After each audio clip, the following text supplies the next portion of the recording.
Bueno, continuando con la clase, entramos a la tercera parte de lo que es el proceso de selección, ¿no? Y una vez que hemos realizado las pruebas, ya sea unas pruebas de inteligencia, ya sea unas pruebas de personalidad, como entran las pruebas psicológicas, o ya sea quizá una prueba de conocimiento, que mide el conocimiento, alguna habilidad exacta para el puesto de trabajo, como ya hemos explicado anteriormente. Tenemos las pruebas grupales o dinámicas. En estas pruebas grupales o dinámicas lo que se permite identificar es ciertos comportamientos observables de las personas a través de dinámicas que permiten apreciar algunas competencias para el puesto de trabajo, ¿no? Y hay diferentes dinámicas, como por ejemplo la tormenta de ideas, donde se le pide a la persona que realice, donde se le pide a unas personas que den ideas acerca de un tema. Entonces, es una forma dinámica. Hay una dinámica en el panel donde tenemos a varias personas especialistas en un tema y preguntándole a algunas personas acerca de una discusión. Tenemos el debate tal cual, unos foros de discusión donde hay personas que discuten acerca de un tema y los juegos de roles. ¿Por qué son importantes las dinámicas? Porque no solamente se evalúa la persona ella sola o ella individualmente, sino lo que pretendemos con las dinámicas es evaluar la interacción entre personas, cómo las personas interactúan con otras, ¿ok? No es la persona llenando un formato psicológico o no es la persona llenando, completando una prueba de conocimientos e inteligencia cognitiva o no es la persona desarrollando en su computadora si maneja o no maneja el Excel, sino es la persona respondiendo unas ideas, las personas discutiendo una idea, la persona desarrollando una simulación acerca de una situación determinada que permite identificar comportamientos, que permite identificar características, que permite identificar ciertos aspectos de la persona, ¿no? Que tienen que ver o guardar relación con el puesto, ¿no? Y además son importantes, ¿por qué? Porque justamente pone en evidencia ciertas competencias de interacción con otras personas, ¿correcto? Y porque brinda una ayuda, un soporte al cliente interno, brinda información al cliente interno. ¿Quién es el cliente interno? Brinda información a la empresa, al evaluador, a la persona que está evaluando, a la persona que está involucrada en el proceso de selección. Brinda información de conocer a los candidatos antes de la entrevista, ¿no? Saber cómo se comporta, ese candidato mira, lidera, ¿no? En la técnica de simulación demostró que tiene liderazgo, o en la técnica en un panel de discusión tuvo buenas ideas, desarrolló buenas ideas, cuando se le pidió la tormenta de ideas dio ciertas ideas que muchas veces no se le podían ocurrir, pero se le ocurrieron, o relaciona muy bien los conceptos, entonces son técnicas, las dinámicas, son técnicas de selección de personal que, que no solamente miden a la persona individual, porque no la miden individualmente, sino la miden en interacción con otras personas. Por eso son importantes, por lo ya antes mencionado. Luego pasamos a la entrevista, ¿no? Y la entrevista es la parte crucial de la etapa de selección, del proceso de selección. La entrevista es la etapa en la cual se determina si el candidato se contrata o no se contrata a ese candidato. Es la parte culminante antes de la decisión final, ¿no?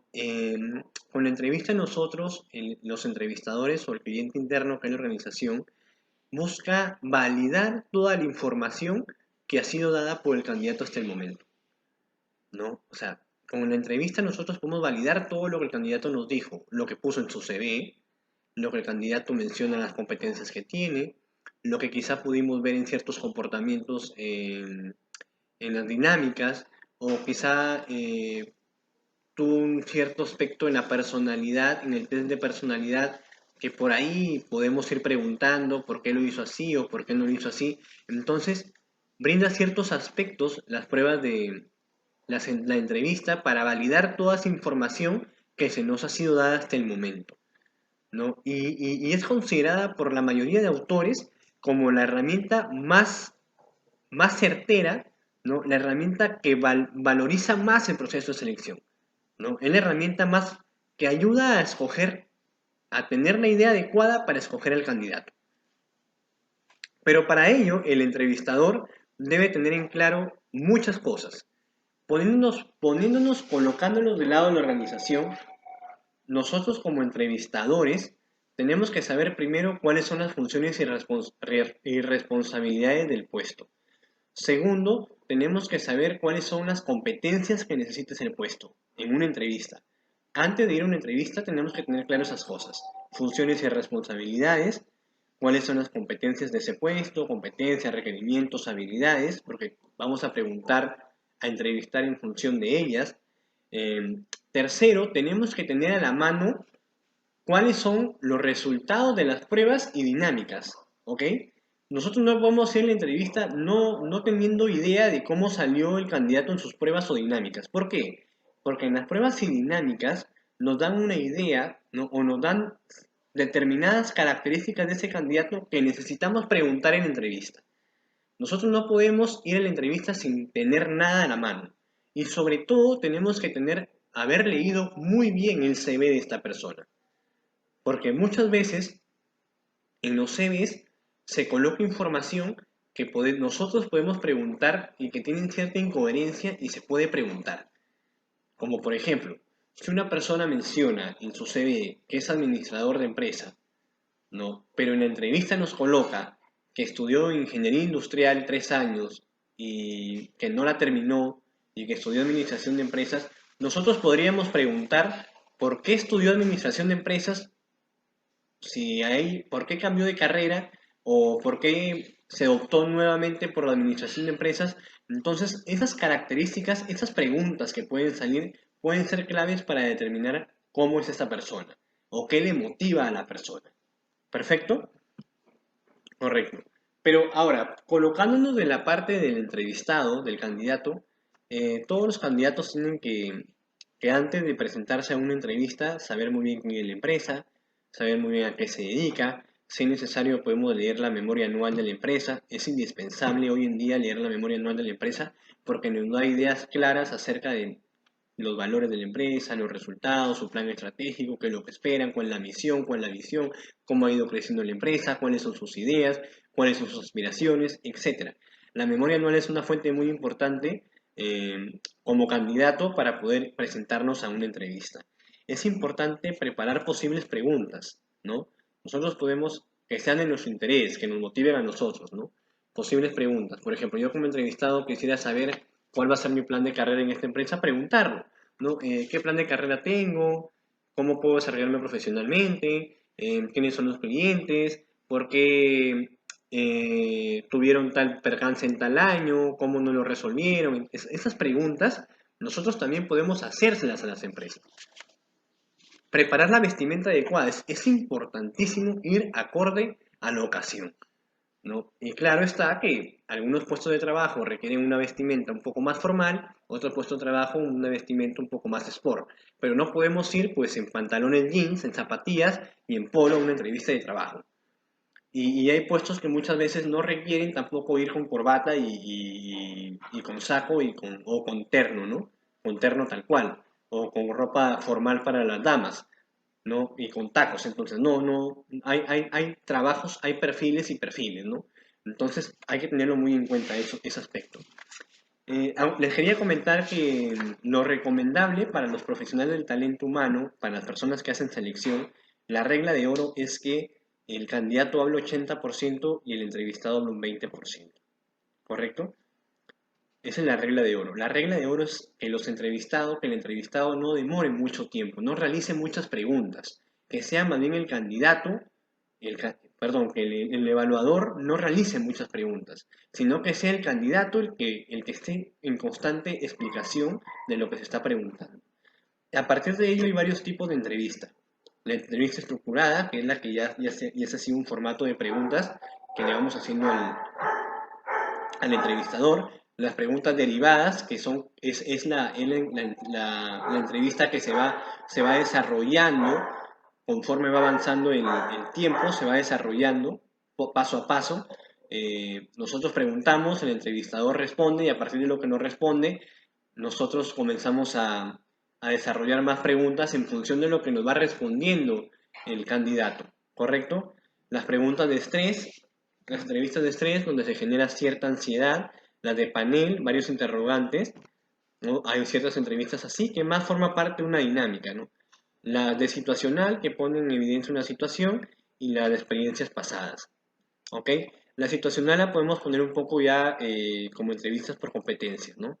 Son entrevistas ya, una entrevista por competencias, donde se le pone una situación a la persona, cómo actuó, cuál fue su comportamiento, entonces ya va como una entrevista por competencias, ¿no? Y entrevistas pasadas, que es más o menos cómo actuó en una situación pasada, ¿no?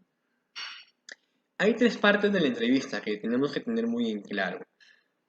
La primera parte es el levantadatos. ¿Y qué se pregunta en el levantadatos? En el levantadatos son preguntas para profundizar acerca de la persona, sobre datos de la persona que colocaba en su CV. Como por ejemplo, si es un puesto de asistente de cátedra, por ejemplo, tenemos que preguntarle cuál curso te agradó más, porque si queremos que el curso sea de gobierno de personas, necesitamos que tenga afinidad con el curso o con el área de gobierno de empresa, ¿no? Si es un curso de administración, no necesitamos un candidato que le agrade en las finanzas, sino un candidato que le agrade la administración, las ADs en la universidad. Entonces, también hobbies. Se puede preguntar algún aspecto que no haya quedado claro en el CV, justamente se puede preguntar en esta parte de levantadatos. Y la parte de levantadatos es una parte como para romper el hielo. Es una parte que debe demorar entre 5 y 10 minutos, no más. No más porque si no se vuelve muy monótona la entrevista. No es una parte simplemente de preguntarle por sus hobbies, de preguntarle en función de algunos datos que colocó en el currículum vitae. Luego viene la parte por competencias, lo que se le llama entrevista por competencias. Aquí lo que se intenta es explorar y verificar las competencias y sus niveles en los que las manifiesta la persona. Conocer si la persona tiene o no tiene esas competencias. Y vamos a ver cuál es la metodología que se sigue para entrevistar por competencias. Y finalmente de autorrealización, donde a través de preguntas se logra manifestar el gusto y lo que le motiva al candidato, el interés, lo que le motiva. En la pregunta de autorrealización, en la parte de autorrevelación, perdón, nosotros podemos preguntarle al entrevistador, al candidato, ¿por qué te tengo que escoger a ti y no escoger a los demás candidatos? Entonces, él ahí va a expresar por qué, ¿no? Ah, porque yo me considero así o porque yo pienso que puedo aportar tanto. Entonces, esas son preguntas donde se autorrevela la persona. La persona se da a conocer sus intereses, sus motivaciones, lo que le agrada, lo que no le agrada, le desagrada, ¿ok? Bueno, en la entrevista por competencias básicamente es ver si la persona tiene o no tiene la competencia. Y como sabíamos, las competencias son comportamientos y los comportamientos son conductas. Y lo que nos dice Nuria Chinchilla, las competencias son virtudes. Entonces, saber si la persona tiene o no tiene esas competencias.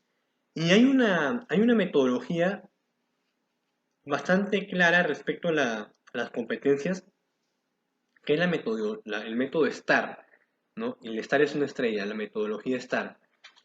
Y la metodología STAR es a través de una situación, se le pregunta a la persona, a través de una situación, de una tarea, de una acción o de un resultado, se le puede identificar a la persona si cumple o no cumple la competencia.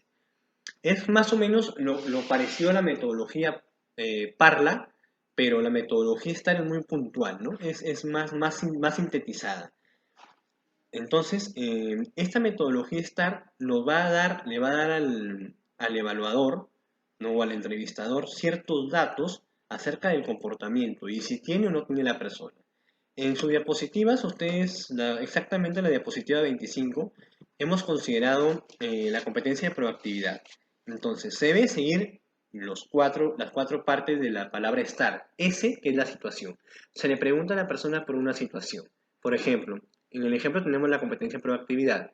Describe una situación en la cual propusiste una idea nueva sobre cómo hacer algo mejor. Esa es la situación, ¿no? Luego viene la tarea.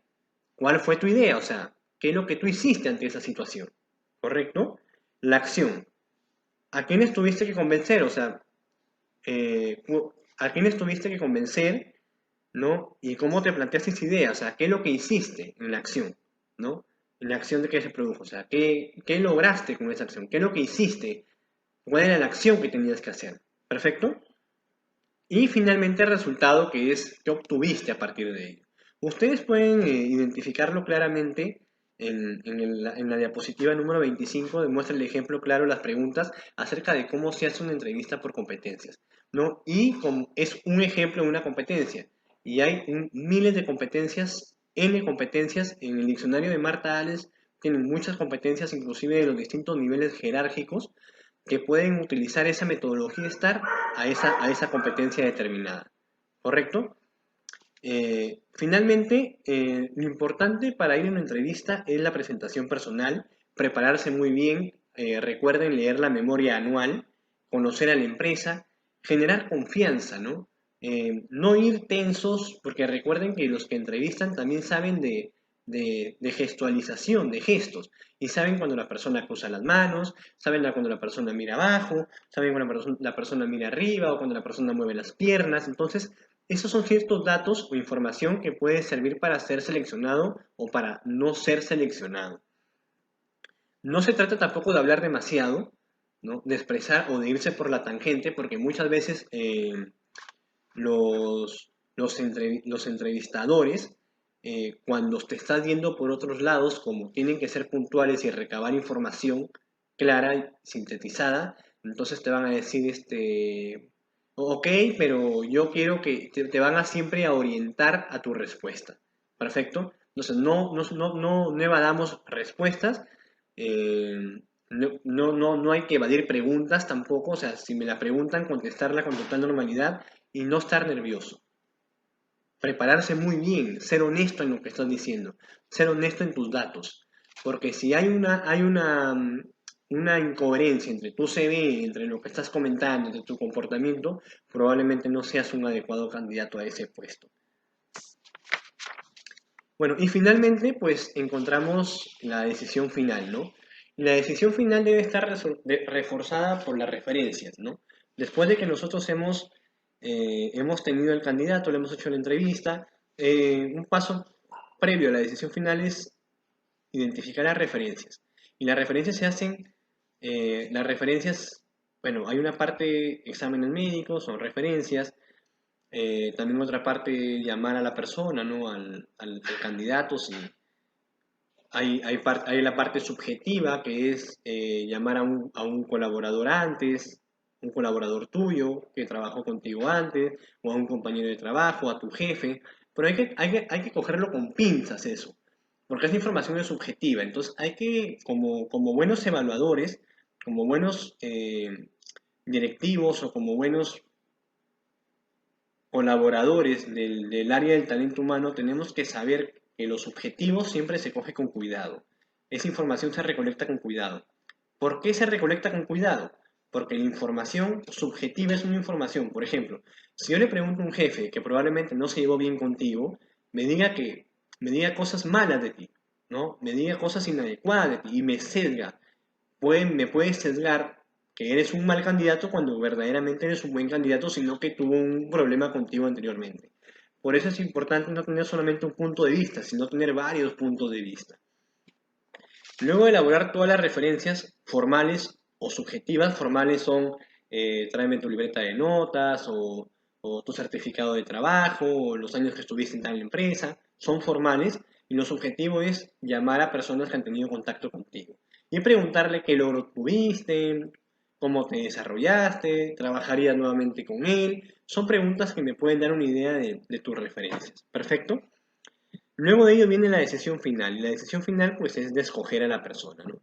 Ya que tenemos toda la información como referencias, las pruebas, primero la preselección, bueno, que es muy antes, pero luego las pruebas, tenemos las dinámicas, tenemos ya la información de la entrevista, ya sabemos nosotros con toda esa base de datos si eres o no eres un candidato adecuado para el puesto. Entonces, para estar seguro de la decisión es importante que tomemos nota en todo el proceso. En las pruebas, tener evidencia. En las dinámicas, hacer un informe sobre los comportamientos que pudimos observar o las interacciones. En la parte de la entrevista, tomar nota de los aspectos importantes que recolectamos de la entrevista, ¿no? Entre otras cosas. ¿Y para qué? Para poder tener una buena decisión final, ¿no? ¿Y sobre qué decidimos? Sobre el perfil del puesto, ¿no? La decisión final tiene que ir respaldada con aspectos cuantitativos, ¿ok? Cuantitativos y muchas veces con lo que les llaman el olfato, ¿no? Es importante el olfato y lo cuantitativo. Es importante tener visión de saber si el candidato cumple o no cumple con el perfil del puesto, ¿no? Y aspectos cuantitativos. Siempre saber si la persona encaja con el equipo o no encaja con el equipo. Recuerden, en la selección de personal es evaluar a los candidatos que nosotros tuvimos de la captación y seleccionar al mejor. Para seleccionar al mejor hay que desarrollar pruebas cognitivas, pruebas de inteligencia y pruebas de personalidad, reforzadas con dinámicas para ver cómo interactúa con otras personas. Y lo básico y lo determinante con entrevistas, para saber si la información que me han ido dando en ese momento es la correcta y poder evaluar competencias. Competencias a través de comportamientos que he tenido antes. ¿Y qué me puedo dar? Si como evaluador, si la persona se te va por algún lado distinto en la entrevista, tienes que orientar su respuesta. No puedes permitir que se vaya por otro lado y no regrese. Tenemos que orientar la respuesta. Y luego, parte de eso, ya se toma la decisión final, se comunica a la organización, la decisión final debe ser del jefe. Ojo, recursos humanos, talento humano, el departamento del talento humano no toma decisiones. Él no escoge a quién, ¿no? Él ayuda a escoger al mejor, pero no escoge quién se quede. El que escoge es eh, el gerente, el director, el que conoce el puesto. Él es el que tiene que escoger, porque con él va a trabajar. Él es el que conoce el perfil de ese puesto, más que nadie. Él es el que día a día está en constante contacto con ese puesto de trabajo y lo conoce. Se toma la decisión final, se comunica y aparece ya la contratación. Y la contratación es hacerle la propuesta al trabajador acerca de los beneficios que se le va a hacer mediante un contrato. Puede ser un contrato a modalidad o un contrato a tiempo indeterminado. Contrato a modalidad a plazo fijo, ¿no? Puede ser un contrato a plazo fijo. Siempre recordemos que en la parte de la contratación hay un periodo de prueba que es 3 meses, puede ir hasta 6 meses en algunos casos, pero hay un periodo de prueba siempre de 3 meses. Y en ese periodo de prueba, la vinculación, ese periodo de prueba es tanto para el trabajador como para la empresa. ¿Por qué? Porque al trabajador le puede servir para darse cuenta si se adapta a la organización y a la empresa para saber si ese trabajador se va a adaptar al puesto. Por eso es el periodo de prueba. El periodo de prueba no se hace para beneficiar a las empresas y poder despedir al trabajador, no. También ayuda al trabajador a identificar si ese puesto es el que él necesita. ¿Ok? Y aparece el proceso de inducción. Luego de la contratación, se firma el contrato, se ofrecen los beneficios, el paquete de beneficios, se hace la propuesta, se firma el contrato y aparece la inducción. Un proceso importante y trascendental. Pero recuerden que antes de la inducción, nosotros tenemos que haber hecho una buena selección. Y un buen proceso de selección te va a ayudar a tener la certeza y la seguridad como organización de que tienes a la persona correcta en tu organización. Y para ello hay que hacer bien las pruebas confiables, pruebas adecuadas. Hay que hacer bien una entrevista, ¿no? Hay que tratar de sacar lo mejor del candidato y ir preparado también a la entrevista. Y tiene que ir preparado tanto el candidato como el evaluador o el entrevistador. ¿Perfecto? Y también las dinámicas que me ayudan a conocer el comportamiento. Eso ha sido el tema de selección. Esperamos que todos se encuentren muy bien en sus casas y muchas bendiciones para todos.